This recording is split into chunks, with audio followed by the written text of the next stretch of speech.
Hello friends, welcome to our channel analytical hub. आज हम start करेंगे ऑर्गेनोमेटेलिक कंपाउंड्स के अंदर कैटेलाइसिस। इस कैटेलाइसिस टॉपिक के अंदर आज हम Wilkinson's catalyst, hydroformylation reaction, Wacker's process और कुछ इंपॉर्टेंट पॉइंट्स देखेंगे कैटेलाइसिस से रिलेटेड, जो नेट एग्जाम में सारे कवर हो जाएंगे।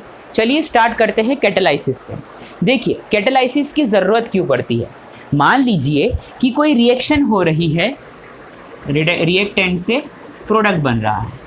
रिएक्टेंट से प्रोडक्ट बनने में हमें समय लग रहा है 10 आवर्स। मान लीजिए इस रिएक्शन को कंप्लीट होने के लिए 10 आवर्स लग रहे हैं।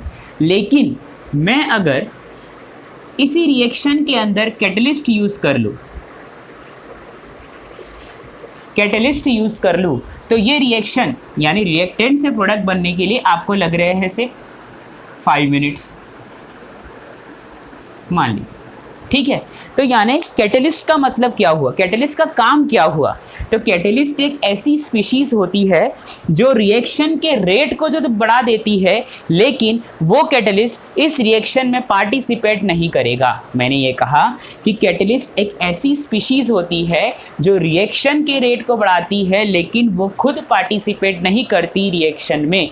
ये ध्यान रखेंगे आप, ठीक है। तो इसी को हम नोट डाउन करते हैं। कैटलिस्ट का पहला point, species which increases the rate of reaction. The species which increases the rate of reaction without participating in it. या आप ऐसे भी कह सकते हैं कि ये कैटलिस्ट रिएक्शन के दौरान कंज्यूम नहीं होता है। ये ध्यान रखेंगे आप इस बात को, ठीक है। नेक्स्ट पॉइंट, अब नेक्स्ट पॉइंट में हम ग्राफ देखते हैं। जैसे कि ठीक,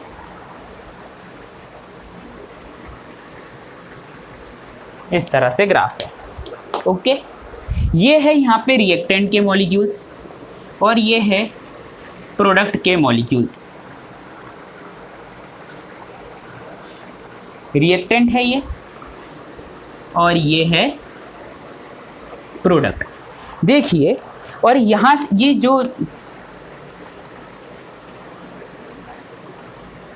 एनर्जी गैप है।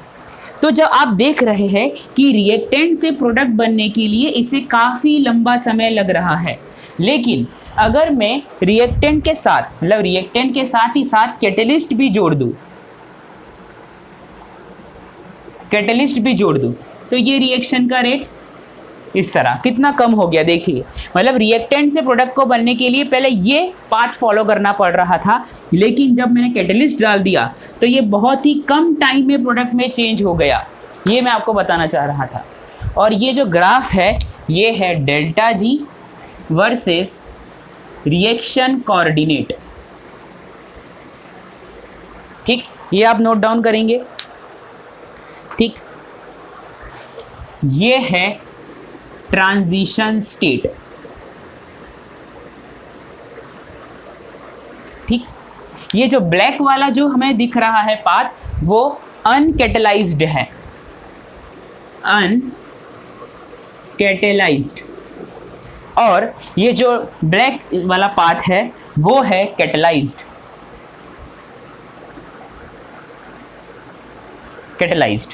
ये आप नोट डाउन करेंगे, फिर हम आगे चलेंगे, ठीक है। अब हम देखेंगे कैटलिस्ट के टाइप। जनरली कैटलिस्ट हम जो स्टडी करने वाले हैं वो है होमोजीनियस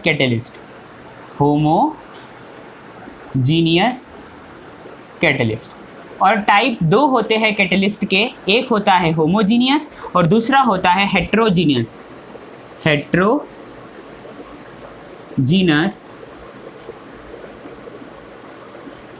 कैटलिस्ट, ठीक है। और हमारा जो मेन फोकस रहेगा वो होमोजीनियस कैटलिस्ट के ऊपर रहेगा। ये भी आप नोट डाउन करें, ठीक है।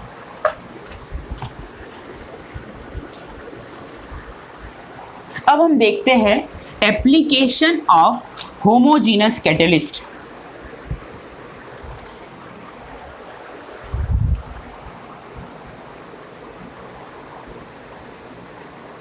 एप्लीकेशन ऑफ होमोजीनस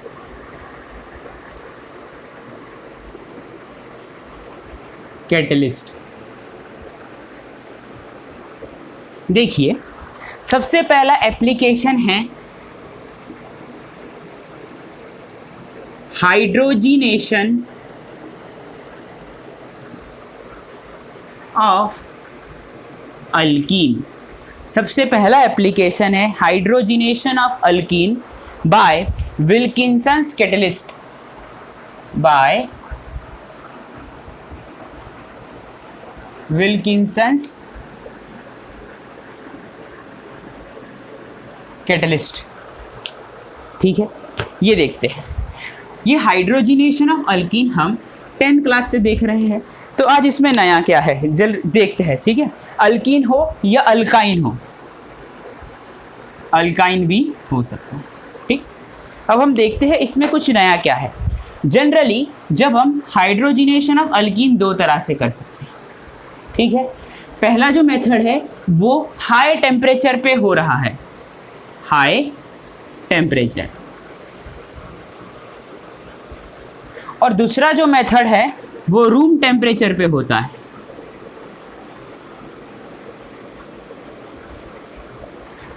ठीक, पहले वाले मेथड में जो कैटलिस्ट हम यूज़ करते हैं वो जनरली है H2 विथ निकल, पैलेडियम या प्लेटिनम, समटाइम्स कॉपर भी यूज़ किया जाता है। लेकिन यहाँ पे एज ए कैटलिस्ट होगा विल्किंसन्स कैटलिस्ट।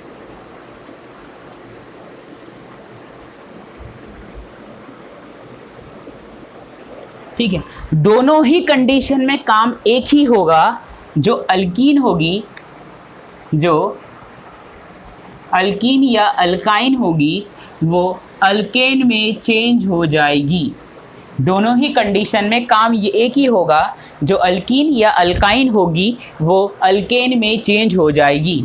और यहाँ पे H2 निकल मान लीजिए मैंने यूज़ किया है, और इधर भी वही सेम कंडीशन रिएक्शन होगी, लेकिन यहाँ पे हम विल्किंसन्स कैटलिस्ट का यूज़ करेंगे।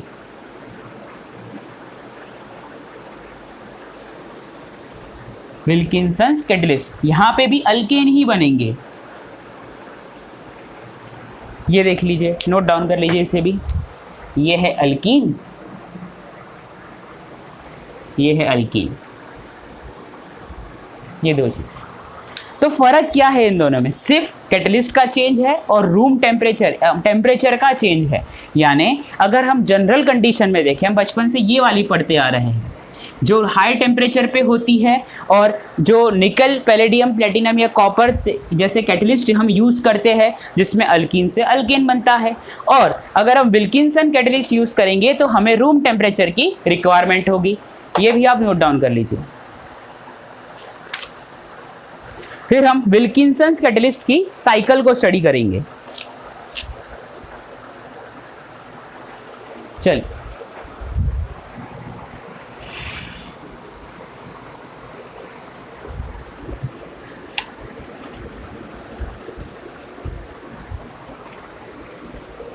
देखिए, जो विल्किंसन कैटलिस्ट है जी की जो साइकिल है, कैटालाइटिक साइकिल है, वो जनरली ऑर्गेनोमेटेलिक रिएक्शन के मैकेनिज्म को फॉलो करके हम उसे पढ़ेंगे। सबसे पहले हम देखेंगे कि विल्किंसन कैटलिस्ट को हम रिप्रेजेंट कैसे करेंगे। RH, PPH3, PPH3, Cl, PPH3। ठीक, ये है हमारा विल्किंसन्स कैटलिस्ट, जो एक 16 इलेक्ट्रॉनिक स्पीशीज है। अब ये 16 इलेक्ट्रॉनिक स्पीशीज है, यानी कि इसके अंदर हम इजीली ऑक्सीडेटिव एडिशन करवा सकते हैं। ऑक्सीडेटिव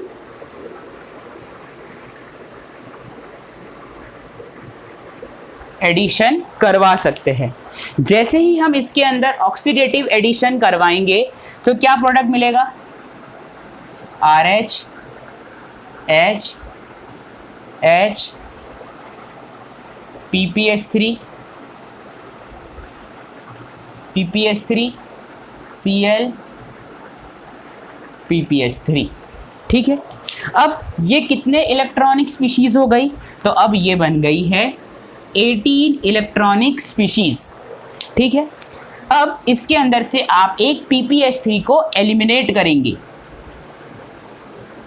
जैसे ही आप इसमें से PPH3 को एलिमिनेट करेंगे, ये वाला हटा दिया RH, या ए ट्रांस वाला हटा दीजिए, ट्रांस वाला PPH3 हटाइए आप, H PPH3, ये यहाँ पे खाली जगह Cl PPH3, ये हो गया।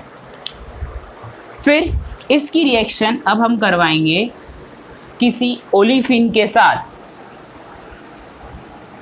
जब हम इसकी रिएक्शन ओलिफिन के साथ करवाएंगे तो प्रोडक्ट बनेगा इस तरह से।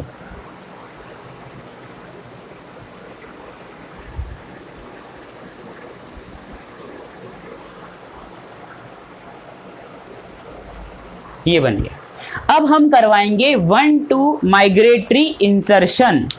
अब होगा 1,2 migratory insertion.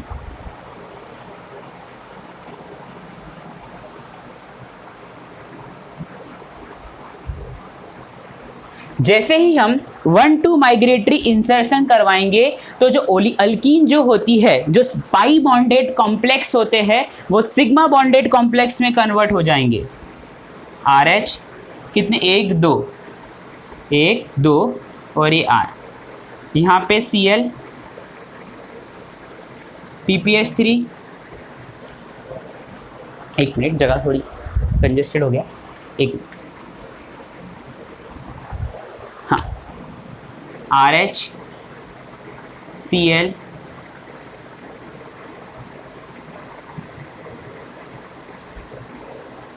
PPH3 PPH3 H और PPH3, इस तरह से।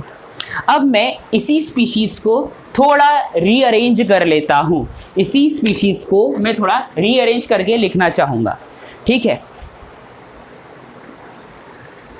RH H R PPH3 Cl PPH3 PPH3, ये यहाँ तक बन गया। ठीक है, अब क्या होगा? अब होगा रिडक्टिव एलिमिनेशन। जैसे ही आप रिडक्टिव एलिमिनेशन करेंगे तब ये हट जाएगा। रिडक्टिव एलिमिनेशन करने पर ये हट जाएगा और आपको विल्किंसन कैटलिस्ट दोबारा मिल जाएगा। ठीक है, इसका तो एलिमिनेशन होना है और एलिमिनेट होके क्या बनेगा? 1 2 3 और यहाँ R, ये अल्कीन मिल गया हमें, लेकिन हमें विल्किंसन कैटलिस्ट भी दोबारा मिल गया। जो देखिए, हमने कैटलिस्ट से स्टार्ट किया था और एंड में हमें कैटलिस्ट वापस मिल गया है। यानी ये प्रूफ होता है कि कैटलिस्ट रिएक्शन में पार्टिसिपेट नहीं करता, सिर्फ रिएक्शन के रेट को बढ़ाता है। ठीक है, तो ये रिडक्टिव एलिमिनेशन वाला स्टेप था। ये जो था, ये रिडक्टिव एलिमिनेशन वाला स्टेप था, जिसमें हमें अल्केन भी मिल गया और विल्किंसन कैटलिस्ट भी हमें मिल गया। ये भी आप नोट डाउन करेंगे। अब हम देखेंगे rate of reaction with Wilkinson catalyst of alkyne, यानी डिफरेंट अल्कीन का विल्किंसन कैटलिस्ट के साथ रेट का ऑर्डर क्या होगा।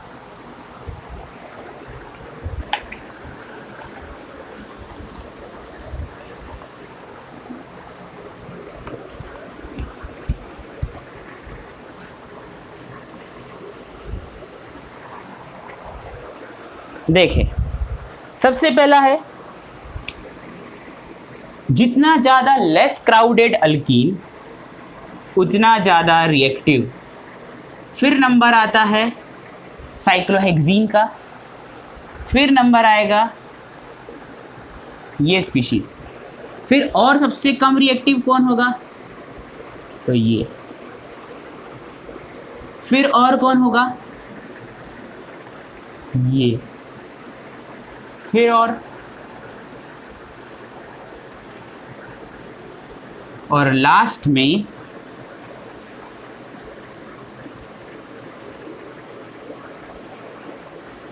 इस तरह से, यानी जितनी ज़्यादा लेस क्राउडेड अल्कीन, और आप ऐसा भी कह सकते हैं more the number of alkyl groups, more the number of alkyl groups less will be the rate of reaction towards hydrogenation reaction by Wilkinson catalyst.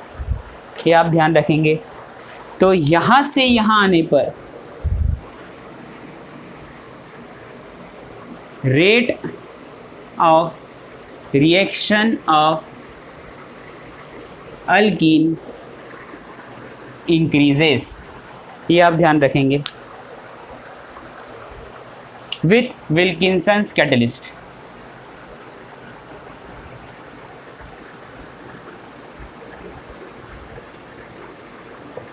इसे भी आप ध्यान रखेंगे और नोट करेंगे।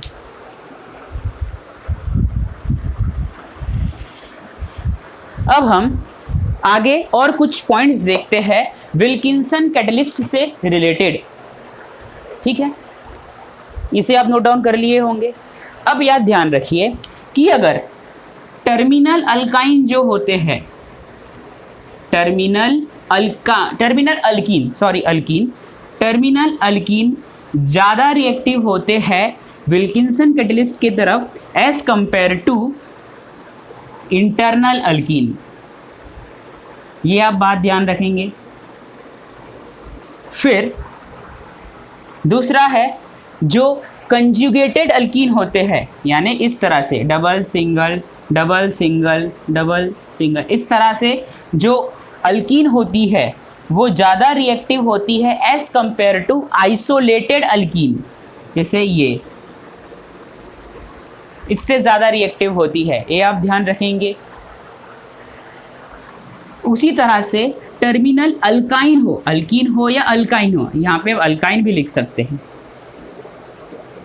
यहाँ पे भी, ये 2 पॉइंट हो गए। उसके बाद सिस अल्कीन, सिस फॉर्म में जो अल्कीन होगी वो ट्रांस फॉर्म से ज़्यादा रिएक्टिव होगी, ये आप ध्यान रखेंगे। और जितने ज़्यादा अल्काइल ग्रुप होंगे, जो मैंने पहले ही बता दिया था, जितने ज़्यादा अल्काइल ग्रुप होंगे उतनी ज़्यादा रिएक्शन की रेट कम होगी, ठीक, ये भी नोट कर लीजिए, ठीक है।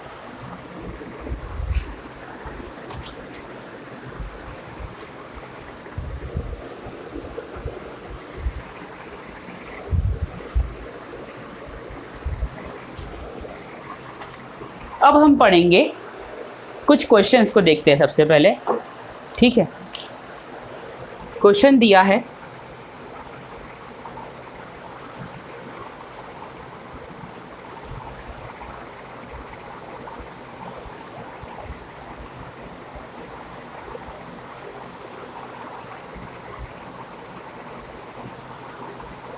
ठीक, इस तरह से क्वेश्चन दिया है आपको, और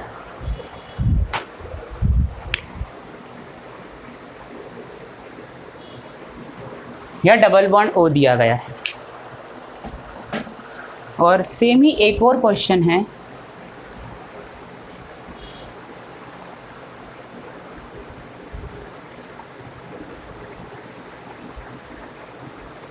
लेकिन डबल बॉन्ड यहाँ दिया हुआ है,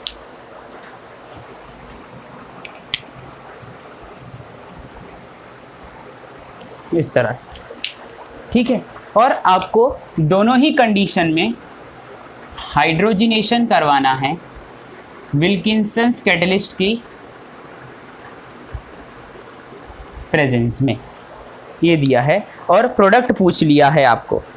तो देखिए हमारे पास क्या दिया है, विल्किंसन कैटलिस्ट दिया है, हाइड्रोजनेशन करवाना है, किसका, अल्कीन का करवाना है। यहाँ पे 2 अल्कीन हैं, यहाँ पे भी 2 अल्कीन हैं, तो रिडक्शन करवाए किसका। तो जब ऐसी कंडीशन आपके पास आ जाए कि अगर आपके पास 2 टाइप की अल्कीन हो तो आप उस अल्कीन का रिडक्शन करवाएंगे या उस अल्कीन को अल्केन में कन्वर्ट करेंगे जो लेस क्राउडेड है। तो यहाँ पे लेस क्राउडेड अल्कीन कौन सी है, तो ये है अल्कीन इस दोनों स्पीशीज में, और ये, ठीक है, ये दोनों ही दोनों लेस क्राउडेड अल्कीन हैं। तो आप इन्हीं को रिड्यूस्ड करेंगे, दूसरे अल्कीन को छोड़ देंगे, तो प्रोडक्ट क्या बनेगा, दोनों ही कंडीशन में प्रोडक्ट तो एक ही बनना है, और वो है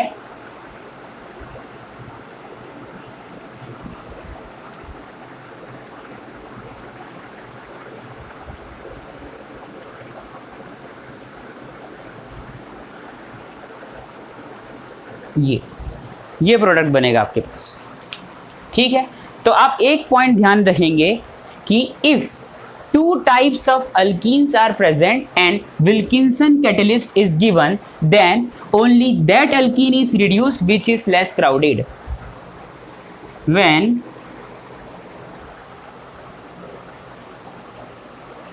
2 types of alkene is present and Wilkinson's catalyst is given,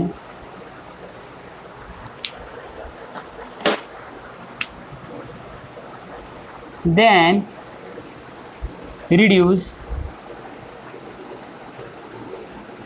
less crowded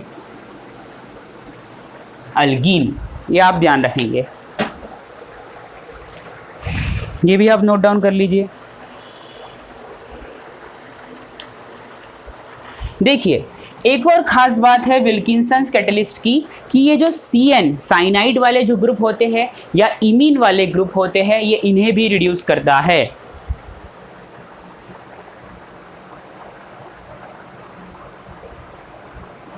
CN और दूसरे का साइनाइड और कीटोनिक, साइनाइड और कीटोनिक ग्रुप जो होते हैं, इन दोनों ग्रुप को भी ये रिड्यूस कर देता है।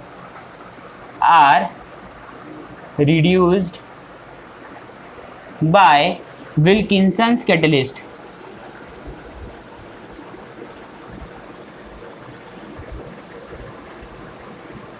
ये आप ध्यान रखेंगे, नोट करिए इसे भी। साइनाइड नहीं, इमीन याद रखना, इमीन।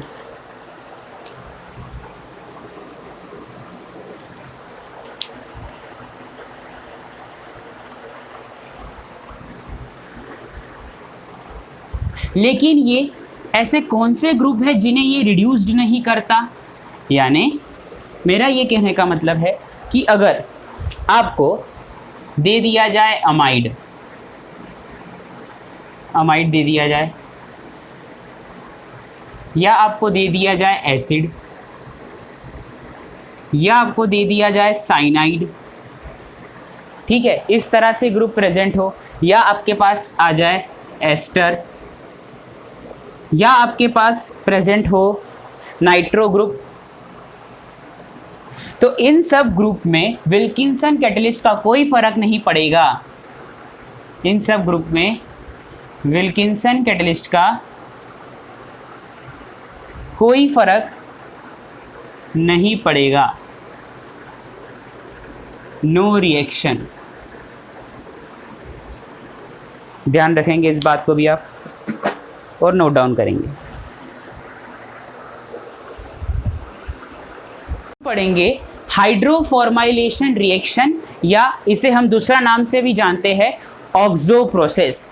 देखिए इस रिएक्शन में क्या खास बात है, तो ये रिएक्शन अल्कीन का ही, मतलब ये रिएक्शन में अल्कीन से अल्डिहाइड बनाते हैं CO और H2 की प्रेजेंस में, और जो कैटलिस्ट होता है वो कोबाल्ट या रोहोडियम का कार्बोनाइल कॉम्प्लेक्स होता है। मैंने ये कहा कि हाइड्रोफॉर्माइलेशन रिएक्शन में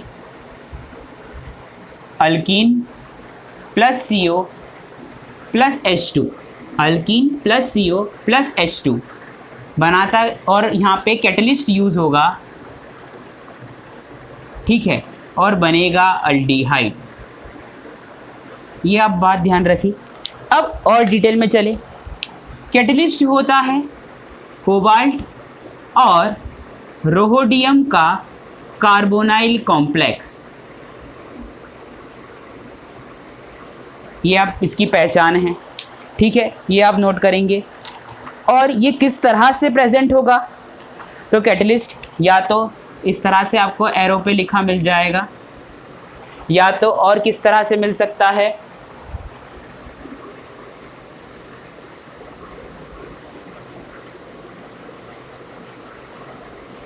इस तरह से मिल जाएगा, या तो या PPH3, या फिर ये इस तरह से भी मिल सकता है आपको कैटलिस्ट। और क्या किस तरह से मिलेगा आपको कैटलिस्ट,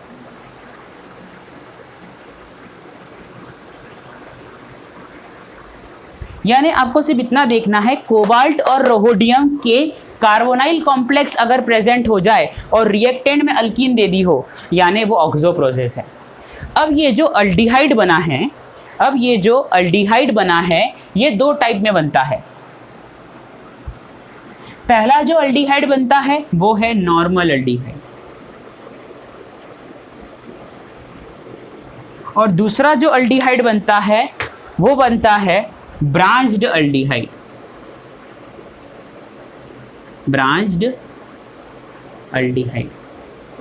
ठीक है। जो नॉर्मल अल्डिहाइड होता है वो रिड्यूस्ड होके नॉर्मल अल्कोहल बनाता है, और जो ब्रांच्ड अल्डिहाइड होता है वो रिड्यूस्ड होके आइसो अल्कोहल बनाता है। ये आप बात ध्यान रखेंगे। तो आपको कितनी बातें ध्यान रखनी है, अल्कीन प्रेजेंट होना चाहिए COH2 कैटलिस्ट में, इस तरह इसमें से कोई भी एक कैटलिस्ट हो सकता है इनमें से, और अल्डिहाइड बनेगा। अल्डिहाइड दो टाइप में बन सकता है, एनअल्डिहाइड, नॉर्मल अल्डिहाइड, और branched aldehyde. Normal aldehyde reduce होके एन अल्कोहल बनाएगा, नॉर्मल अल्कोहल, और ब्रांच्ड अल्डिहाइड रिड्यूस होके आइसो अल्कोहल बनाएगा, ठीक है। और आप ये बात ध्यान रखेंगे कि जो नॉर्मल अल्डिहाइड का जो अमाउंट होगा वो ज़्यादा होगा as compared to branched aldehyde. Note down करिए इसे भी।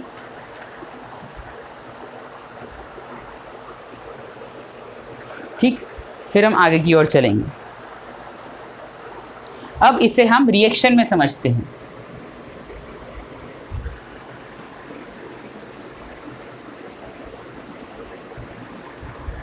ये तो सेम कंडीशन तो यही रहने वाली है, कॉम्प्लेक्स है ये। आपको दिया है RCH double bond CH2 CO plus H2, ये कंडीशन दी है, कैटलिस्ट इनमें से कोई एक, ठीक है। ये कंडीशन देने के बाद आपको बनाना है नॉर्मल अल्डिहाइड। अब जब आप नॉर्मल अल्डिहाइड बनाएंगे तो उस अल्डिहाइड में एक कार्बन ज़्यादा होगा एज कंपेयर टू अल्कीन। तो देखिए RCH2CH2CHO, इस तरह से ये बनेगा, ठीक है। और देखिए इस अल्कीन में कितने कार्बन हैं, दो, अल्काइल को छोड़ के बता रहा हूँ, ये दो कार्बन है, यहाँ पे भी दो कार्बन है, लेकिन एक अल्डिहाइड का कार्बन एक्स्ट्रा ऐड हो गया है, इसलिए इसमें one carbon more than alkyne, ये बना, ये नॉर्मल अल्डिहाइड बना, प्लस एक ब्रांच्ड अल्डिहाइड बनेगा RCH CH3 CH2 CHO, इस तरह से। ये आप बात ध्यान रखेंगे।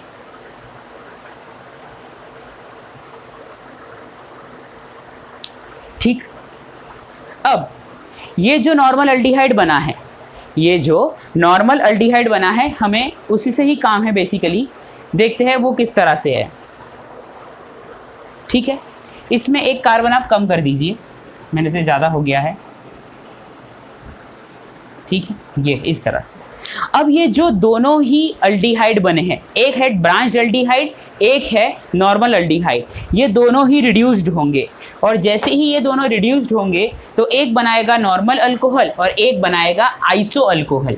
तो ये वाला जो है नॉर्मल अल्डिहाइड, ये भी रिड्यूस होगा, ये भी रिड्यूस होगा। जो ब्रांच्ड वाला है वो किस में कन्वर्ट हो जाएगा,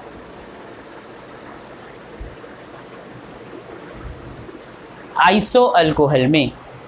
और ये जो नॉर्मल अल्डिहाइड है वो नॉर्मल ही अल्कोहल में चेंज हो जाएगा, RCH2 CH2 CH2OH, इस तरह से। ये भी नोट डाउन करेंगे आप, ठीक। अब ये जो दोनों ही अल्कोहल बने हैं, नॉर्मल अल्कोहल और आइसो अल्कोहल, नॉर्मल अल्कोहल और आइसो अल्कोहल, ये दोनों एज ए सिंथेटिक डिटर्जेंट्स में यूज़ हो सकते हैं, प्लास्टिसाइज़र में यूज़ होते हैं। ये इनका यूज़ है कहाँ पे, सिंथेटिक डिटर्जेंट्स।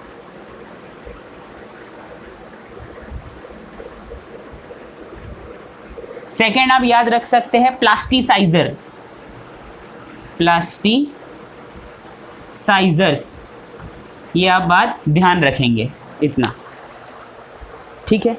फिर हम इसकी कैटालाइटिक साइकिल को स्टडी करेंगे कैटालाइटिक साइकिल ऑफ ऑक्सोप्रोसेस, ठीक है। देखिए आपके पास ये कॉम्प्लेक्स दिया है MCO8, ठीक है। इस MCO8 को H2 दीजिए और इसे कन्वर्ट कर लीजिए MCO4 में। जैसे ही आप इसे MCO4 में कन्वर्ट करेंगे, इसमें से एक CO बाहर निकालिए और HMCO3। Here M is equal to cobalt या रोहोडियम, इन दोनों में से कोई भी हो सकता है। अब चाहे लिगेंड कितने भी हो उससे मतलब नहीं है, लेकिन मेन इंपॉर्टेंट बात यह है कि कोबाल्ट या रोहोडियम का कार्बोनाइल कॉम्प्लेक्स होना चाहिए, ये ज़रूरी है। अब इसमें आप रिएक्शन करवाइए अल्कीन के साथ। जैसे ही आप इस कॉम्प्लेक्स की रिएक्शन अल्कीन के साथ करवाएंगे तो स्पीशीज़ कुछ इस तरह से बन जाएगी।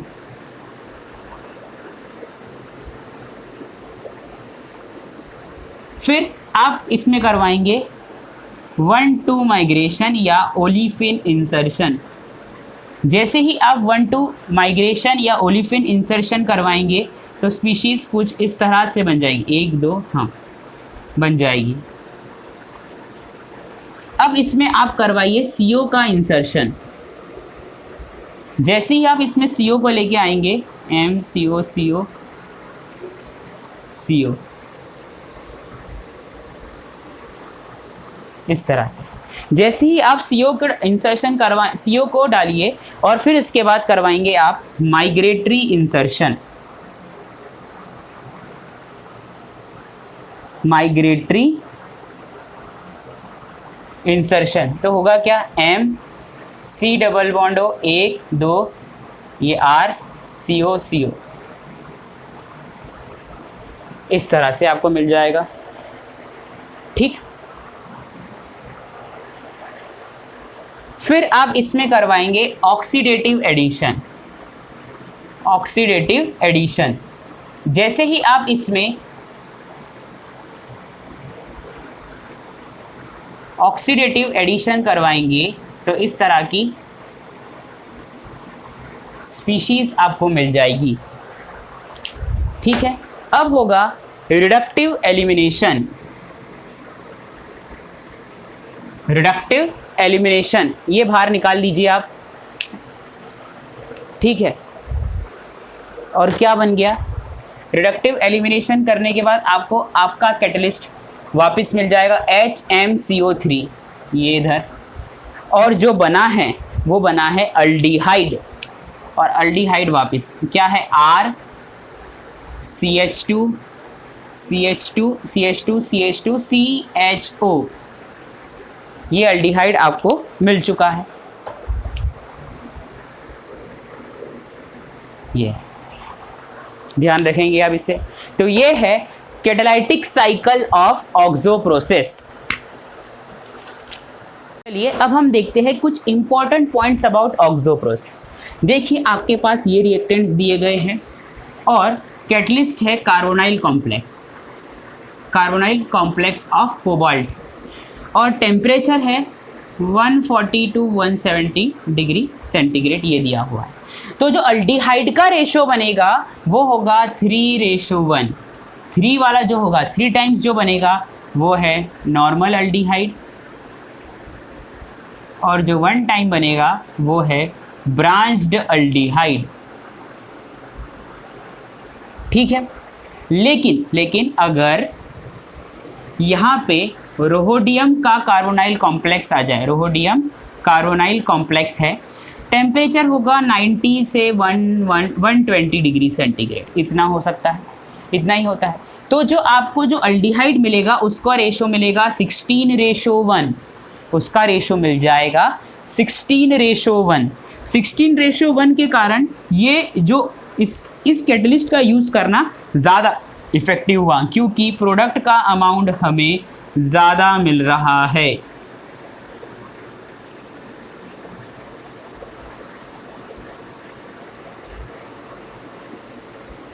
ये आप बात ध्यान रखेंगे, ठीक, इसे भी नोट डाउन कर लीजिए, फिर हम आगे की ओर चलेंगे। ठीक है, एक और बात, अगर आपके पास कार्बोनाइल कॉम्प्लेक्स है, कोबाल्ट हो चाहे रोवोडियम हो, यानी M है, कार्बोनाइल कॉम्प्लेक्स है, और यहाँ पे PPH3 लिगेंड है Y टाइम्स। अब अगर PPH3 लिगेंड की या फॉस्फीन लिगेंड की अमाउंट को बढ़ाया जाए या नंबर ऑफ फॉस्फीन लिगेंड बढ़ाया जाए तो ऑक्सो प्रोसेस या हाइड्रोफॉर्माइलेशन रिएक्शन का जो रेट है वो डिक्रीज हो जाता है, ये आप ध्यान रखेंगे। तो more phosphine ligand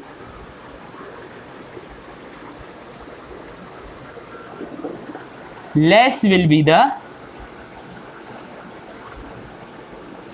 rate of reaction, less will be the rate of reaction of oxo process, ये आप ध्यान रखेंगे।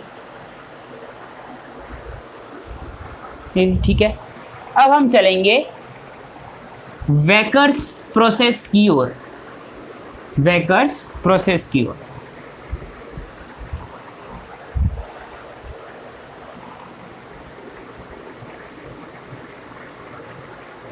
वेकर्स प्रोसेस,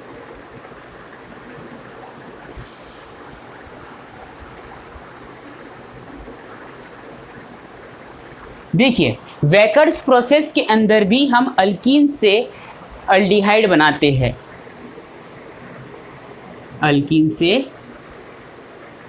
अल्डिहाइड बनाते हैं।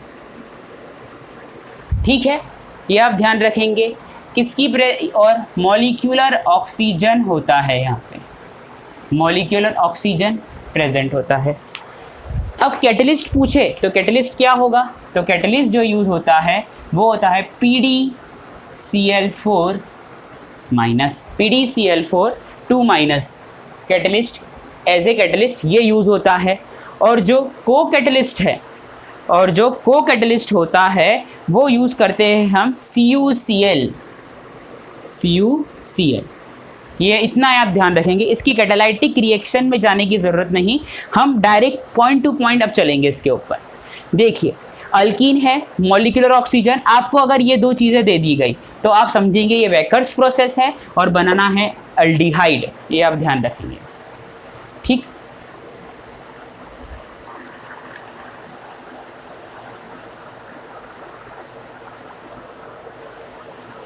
अब इसके एग्जाम्पल हम देखेंगे।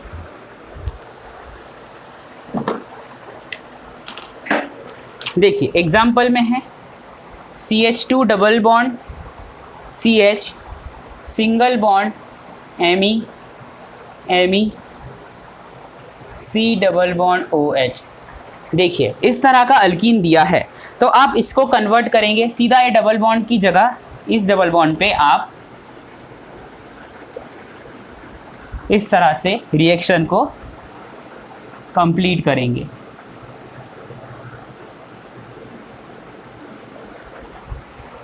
ये ध्यान रखेंगे आप। अगर इस तरह से आ जाए और वैकर्स प्रोसेस ही है हमारे पास। सेम कंडीशन,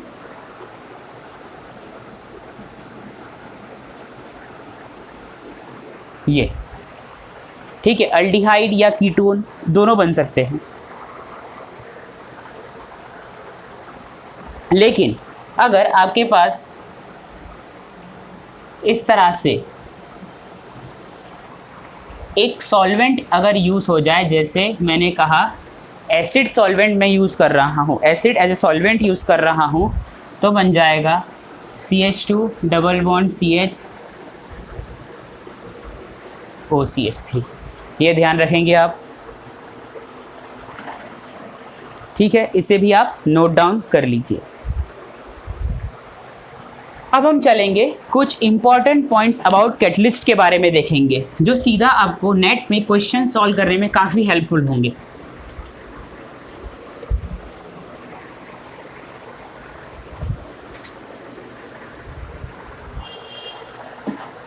अब एक टेबल बनाएंगे,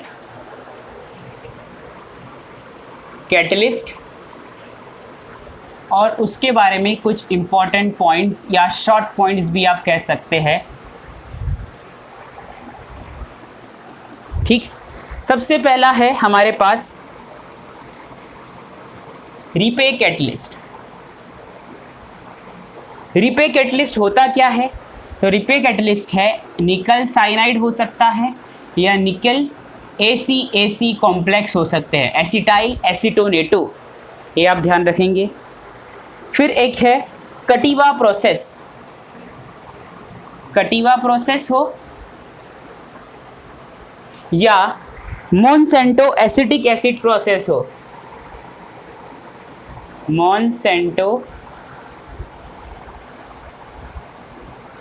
एसिटिक एसिड प्रोसेस हो, तो आपके पास जो कैटलिस्ट होगा वो एक ही तरह का होगा, जो है ये आप नोट डाउन करेंगे। फिर next point, water gas shift, ऐसा कहीं लिखा मिल जाए आपको, water gas shift catalyst, water gas shift catalyst आपको लिखा मिल जाए तो आप समझ लेना जिंक कॉपर ऑक्साइड है, ये इस तरह से। स्पायर्स कैटलिस्ट, स्पायर्स कैटलिस्ट, देखिए S फॉर स्पायर्स कैटलिस्ट और S फॉर सिलाइलेशन, यानी ये यूज होता है हाइड्रोसिलाइलेशन के लिए, ये नोट करिए। फिर हम और भी लिखेंगे कुछ,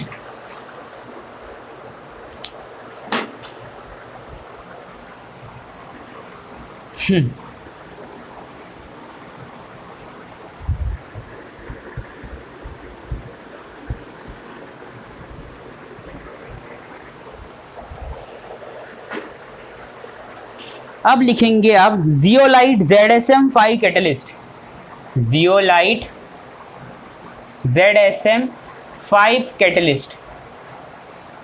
अगर ऐसा कुछ मिल जाए और मैचिंग करने को बोले तो आप इसको मैच करेंगे गैसोलीन के साथ,